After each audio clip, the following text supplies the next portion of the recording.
የብሔር ብሔረሰቦች መብት እስከ መገንጠል ብሎ አንቀጽ 39ን ያስቀመጠችው ኢትዮጵያ ናት።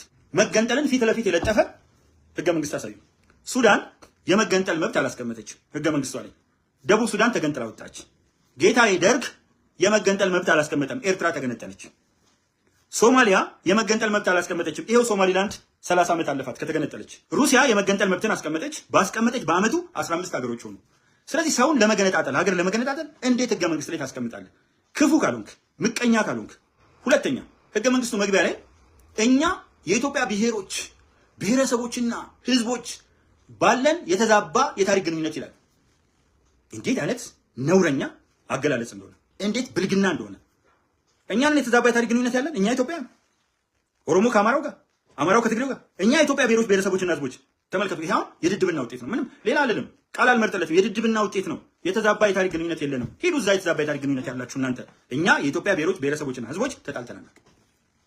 አማኞች ተጋጭተን አናውቅም። አንተ ና እንወያይ።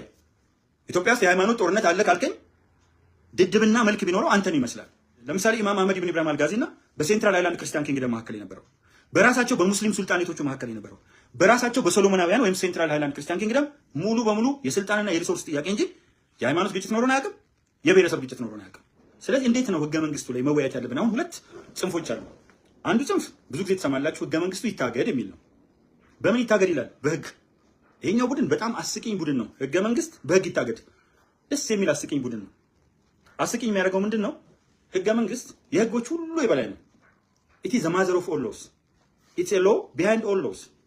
ብዙ ጊዜ እንደማነሳው ኤኒ ሎው፣ ማንኛውም ህግ በህግ ይታገድ ስለሚሉ ዛት ኮንትራዲክትስ ዘ ኮንስቲቱሽን ሃዝ ኖ ሌጋል አክሴፕታንስ። ማንኛውም ህገ መንግስቱን ከተቃረነ፣ ከተጣረሰ፣ ከተጣለዘ፣ ከተፋለሰ ተቀባይነት አይኖረውም።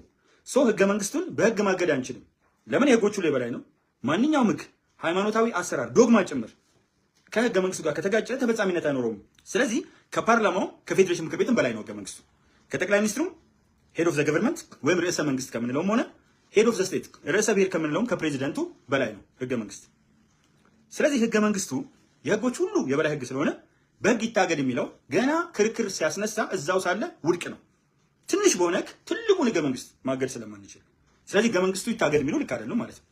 ሌላው ደግሞ ህገ መንግስቱ መቀየር አለበት ሙሉ በሙሉ የሚለው አሉ። እነሱም ልክ አይደሉም። ህገ መንግስት አይቀየርም፣ ይሻሻላል እንጂ። ለምሳሌ ሰንደቅ ዓላማ ላይ እንምጣ። አሁን ሰንደቅ ዓላማ ላይ ብዙ ጊዜ ይጸባል፣ ልሙጥ ይላል እና ልሙጥ የሚሉ ሰዎች አሉ። እንደው በየትኛው አማርኛ በየትኛው መዝገበ ቃላት የሚያስተምረኝ ሰው ሶስት አይነት ቀለም ያለው ልሙጥ ሲባል ታየኝ። ንጹህ ሰንደቅ ዓላማ ነው። የሀገር ክብር ነበርኩ። አድዋ ላይ አባቶች ዘምተዋል። አንድ ያደረገን እኮ የሰንደቅ ዓላማ ነው። አድዋ ላይ ዘምተንበታል። ንጹህን ሰንደቅ ዓላማ ብዙ ጊዜ አነሳዋለሁ። 1923 በግሪጎሪ ዘመን ቀመር ነው ማውራላችሁ። ሊግ ኦፍ ኔሽንስ ገብተንበታል። 1945 የተባበሩት መንግስታት ድርጅት መስራች አባል ሀገር ነን። ደስ አይልም? ኢትዮጵያ ሌላው በቅኝ ግዛት ገና 1960ዎቹ ነው ነፃ ያወጡት። እኛ ግን 1945 አፍሪካ ነፃ ከመውጣቷ ከአፍሪካ ኒድ ከ1960 በፊት 15 ዓመት የተባበሩት መንግስታት ድርጅት ሲመሰረት ቻርተሩን የፈረመን ተውለብልቧል። ያኔ በቀዝቃዛው ዓለም ጦርነት ከ1945 ከ1990 ኢስተርን ብሎክ እና ዌስተርን ብሎክ ካፒታሊስቱ ዓለምና ሶሻሊስቱ ዓለም ሲነካከስ እኛ ገለልተኛ ኢትዮጵያ እንዴት ደስ እንደምትለኝ ነን አላይንድ ሙቭመንት ኢንዶኔዥያ ባንዱንግ ውስጥ በነሱ ጋር ነው በነ ጆሴፍ ብሮዝ ሲመሰረት እዛ ጋር ኢትዮጵያ አንዷ መስራች ናት። ያኔም ተውለብልቧል። አበበ ቢቂላ ባዶ እግሩን ሲሮጥ ንጹህ ሰንደቅ ዓላማ ተውለብልቧል። የጋራችን እኮ ነው። አብዲሳ አጋ ልጆቻቸው ዛሬም ይዙታል። ጃገማ ኬሎ እነ የትም ወርቅ ጃገማ ኬሎ እነ ወይኔ አብዲሳ አጋ ልጅ ኤልሳቤጥ አብዲሳ አጋ ሜሪላንድ ይዙታል። ዛሬም የአባታቸው ሰንደቅ ዓላማ ነው። ነገር ግን አንዳንዶቹ ይህን ሰንደቅ ዓላማ የእኛ ብቻ ነው ብለው ኢትዮጵያ የ3000 ዓመት ታሪክ ያላት የሚሉ ደግሞ አሉ። እነሱ የእኛ ብቻ ነው ስለሚሉ ሌላው እንዲጠላ ያደርጋሉ። የናወዘ ፍቅር የናወዘ ጥላቻ ልክ አይደለም። አሁን ሁለት ዋልታ ረገጥ ጫፎች አሉ። አንደኛው ንጹህን ማየት የለብኝም ይላል። ንጹህን ላለመያዝ የየእንትኑን ይዞ ይጮሃል። አንዳንዶችም የክልል ሰንደቅ ዓላማ ምን ያደርጋል ምናምን ሂዱና አሁን ይሄ እንዳለቀ ጉግል አድርጉና አሜሪካ ስቴቶች ሰንደቅ ዓላማ አላቸው ወይስ የላቸው? አላቸው። ልብና አድርጓላቸው ግን ለመጣያ ያደርጉትም እንደው ማናየም ብዙ ጊዜ እዛው ዋናው ይሄ ምንድነው ኮንግረሱ አካባቢ ላይ የራሳቸውን ሰንደቅ ዓላማ ሊያደርጉ ይችላል። ግን ሁልጊዜም ከፍ አድርገው የሚሰቅሉት የፌዴራሉን ሰንደቅ ዓላማ ነው። እኛ ጋር ስልጣን ተቆንጥሮ ተሰጠ ብላ ህዋት እርጉሟ ቀበሮ ህዋት ለፌዴራል መንግስቱ ስልጣን ቆንጥረው ነው የሚለው። አያሳዝንም? ቆንጥረው ይሰጡታል። ስለዚህ ዓለም አቀፍ የሆነው ኦቨርዌልሚንግ ፎርስ የሚይዘው ፌዴራል ፖሊስ እንትን መሆኑ አንድነቱ መጠናከሩን ትተው በየሰፈሩ ያለው ሰንደቅ ዓላማ ትልልቅ ይሆንና የፌዴራሉ ሰንደቅ ዓላማ ደግሞ የወየበ ይሆናል። ስላየሁኝ በዚህ በኩል 5 የክልል ሰንደቅ ዓላማ በዚህ በኩል 5 አዳዲስ ተደርጎ መሀል ላይ የሆነ ከጥቀርሻ ከኩሽና ውስጥ የወጣ የሚመስል የፌዴራል ሰንደቅ ዓላማ ነበረ። በአይኔ ነው ያየሁት። እንደውም ቦታውን ልናገር አሰላ ከተማ እንዲያይቼ ነበርና ከዛ አስተሳሰብ እንውጣ። አንድ የምታደርገን የምታስማማን፣ በሃይማኖት እንለያያለን፣ በጾታ እንለያያለን፣ በኢዲዮሎጂ ወይም አይዲዮሎጂ በፖለቲካ ኦፒኒየን እንለያያለን፣ በብዙ ነገር እንለያየና በሁሉም አንድ የምታደርገን ግን ኢትዮጵያ ናት። ከፍ ብላ ትውለበለባለች። ይሁት የተለያየ ሀገር ተሞክሮ። ከዛ ይሄ ሰንደቅ ዓላማ አረንጓዴው ምንድን ነው? ሌላ ትርጉም ካለው አሳዩ። ስራ፣ እድገትና ልምላሜ ነው።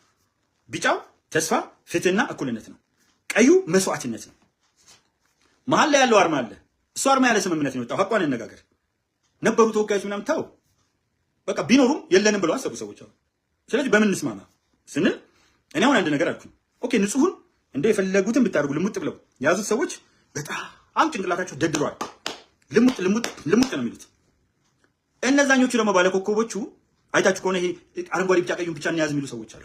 ጋሞ ብትሄዱ አለ፣ ጉራጌ ውስጥ ብትሄዱ አሉ፣ አማራ ውስጥ ብትሄዱ አሉ። ብዙ ቦታ አረንጓዴ ቢጫ ቀይ ንጹህ ካልሆነ የሚለው አሉ። ያኛው ደግሞ ባለኮከቡ ካልሆነ የሚለው አሉ። እኔ አንድ ሶሉሽን በግል ያሰብኩ፣ ቆይ ግድ የላችሁ ከምትጣሉ ህገ መንግስቱ የሚለው አንቀጽ 3 ላይ በሪፈረንደም ብቻ መወሰን ይቻላል። አንቀጽ 3 ላይ ህገ መንግስቱ ሳይነካ አንቀጽ 3 ላይ ይኖርና ይላል አረንጓዴ ቢጫ ቀይ ሆሪዞንታል ይሆንና 2:1 ሬሾ ይሆንና ወይም 1:2 ልትል ትችላላችሁ። ወደዚህ 1 ኮን ሜትር ከሆነ ወደዚህ 2 ምናምን አለው ብቻ የተቀመጠ አለ ይሆንና መሀሉ ላይ አርማ ይኖረዋል። ኦኬ አርማው ምን ይሁን የሚለውን ደጋግሜው ብቻ አለው። ጤፍ አባቴ ሙት ጤፍ በአራቱም አቅጣጫ አለ። አባቴ ሙት ወዳለው አንዳንዴ መሀል ክልክል ነው ግን አንዴ ወደዋለሁ እኔ በቃ አባቴ ሙት ዶክተር አብይን ወዳለው አይደል ያልኩት ፈረንሳይ ሄጄ ፓሪስ ውስጥ። ስለዚህ ጤፍ ይሁን። ለምንድነው ጤፍ ያልከው ካላችሁ ጤፍ የኢትዮጵያ ነው። ኔዘርላንድ ወስዳብናለች ፓተንት ግን እኛ ነው ለማስመለስም ለመከራከሪያም በቃ ትውልድ የሚያነሳው ጥያቄ ነው። ጤፍኛ ጤፍ በአራቱም ማዕዘናት ተተክሏል። ጤፍ ከ3000 ዓመት በፊት ኢትዮጵያን ዶሜስቲኬሽን ኦፍ ፕላንትስ ኤንድ አኒማልስ ላይ ዘርተውታል። ጤፍ እንጀራችን ነው። እንደው ያለ እንጀራ ኢትዮጵያ ውስጥ የሚኖር እስቲ እንደ አሜሪካ ሆኖ እንኳን ጤፍ ካላየ ካልበላ ደስ የሚለው አለ። አብክተን በተለያየ መንገድ የአሜሪካን ውሃ እኮ በምርምር አሸንፈውት አሁን አሜሪካ ውስጥ እንጀራ ኢትዮጵያን ይጋግራሉ። ስለዚህ ጤፍ አራቱም ማዕዘን አለ። አራቱም ጋር ያስተሳስረናል። የማንም አይደለም የሁላችንም ነው ጤፍ። ቡና ኦሪጂኑ ከፋ ወይ ጅማ ነው። ሉሲ እኮ አፋር ስለሆነች አልተጣላንባትም ማለት የሰው መሰረተ ግንድ ከፈለገን ሉሲን ማስቀመጥ እንችላለን። በቃ የሰዎች መነሻ ነው። ግን እስቲ እንስማማና ይሄ ነው ወየኛ። የሚገርመኝ ትልቅ አንኳር ወደል ጠረንገድሎ ጠብደል ችግር ያለብን እኛ የበላንን ትተን ያልበላንን እናክና አከን እንጭረዋለን፣ እንቧጭረዋለን፣ ቧጭረን እናቆስለዋለን፣ አቁስለን እንዳይድን እናመረቅዘዋለን። ከዛ ጋንግሪን ሆነ ይቆርጣል። ምን አጣላል? ከተመካከልን የማንፈታው ቋጥሮ የለም፣ የማንፈታው ቁልፍ የለም። ሁሉ ጊዜ መሆን ያለበት ነገር ምንድነው? ሐሳብን እናስቀድም። እስቲ በሐሳብ እንክበር። በኃይል አይደለም፣ በዱላ በሜንጫ ምናምን አይደለም፣ በጠመንጃ አይደለም። በጠመንጃ የመጣ ኃይል የመጣ ህገ መንግስት ይቀድላል። በጠመንጃ ነው የመጣው። ህዝብን አፉን አስይዘነዋ የተወሰነ የምትፈልገውን አድርገህ ነው የነመለስ ፍልስፍና ብቻ የተቀመጠው። አሜሪካን የምታክል ግዙፍ ሀገር 50 ግዙፍ ስቴቶች አሉ። ካሊፎርኒያ ብቻ ከካናዳም ከራሽያም ትበልጣለች በሀብት። ካሊፎርኒያ አንዷ ከ50 ስቴት። ስለዚህ እነሱ በ34 አንቀጽ ነው የሚመሩት። ስለዚህ መጀመሪያ ጥያቄ 106 አንቀጽ ምን ያደርግልናል?